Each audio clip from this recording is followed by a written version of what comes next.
Thanks first off for having me here. I'm thrilled to be here with such a cool group of people who accomplished so much. And I'm going to have to say I'm probably on the early side curve of this give back cycle. I started my own business in 2005, an e-learning company called the CE Shop. It was a bootstrap startup. Um, it was inspired by a search for my own business. This was sort of pre-SaaS, Greg.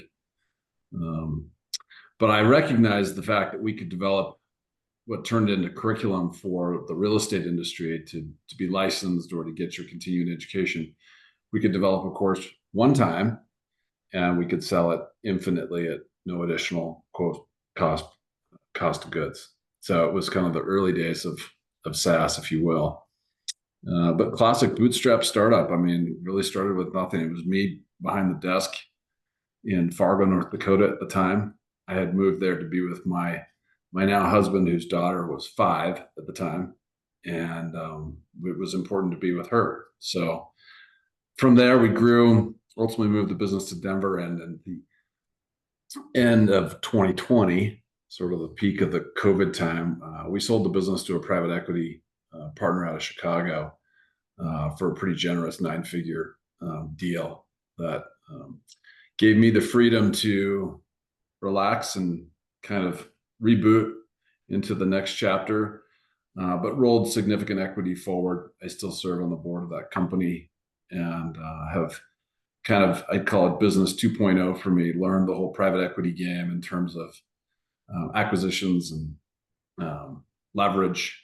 We never had any debt as a company growing up. So it was pretty interesting new game, but I've really enjoyed it. And it's been fun to watch the transformation of that organization as well to still stay connected to it. This week is kind of a special week for me in that in 2014, I started a charitable foundation attached to our business that aligned with our 6th core value, which is we give back. And we're doing a 10-year celebration event here at our home in Denver. So thrilled to be here.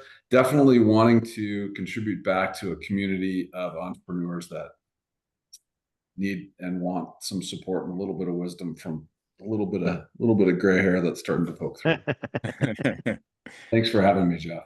Yeah, thank you, Michael. I'm really glad. I'm really glad every one of you could participate. And I do want to mention Anastasia Koroleva, who I have developed a little bit of a relationship with because she had a really cool podcast, excuse me, called Exit Paradox that I started listening to. And she was interviewing founders who had exits, sometimes 8 figures, sometimes 9, about their learnings and what they're learning on the other side. I highly recommend it to all of you.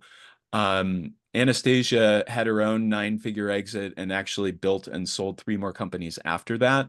So now she's working with people on the other side of the exit and building this community. I think a lot of us would aspire to be part of her community and be on that other side. Unfortunately, well, she splits her time between Florida and Paris. And I Nice. believe she is in Geneva at an event right now. I just heard from her yesterday that, because of the time change and the fact that she's in this event, she couldn't join us, but she absolutely sends her best. With that, I will kind of open it up to questions and or of the other panelists. And so each of you has had some kind of exit or 1.5 exits. As a person who's been through an exit, what's one thing that if you knew now what you knew then, you might have done differently? And you can volunteer or I can call on you. I'll jump in.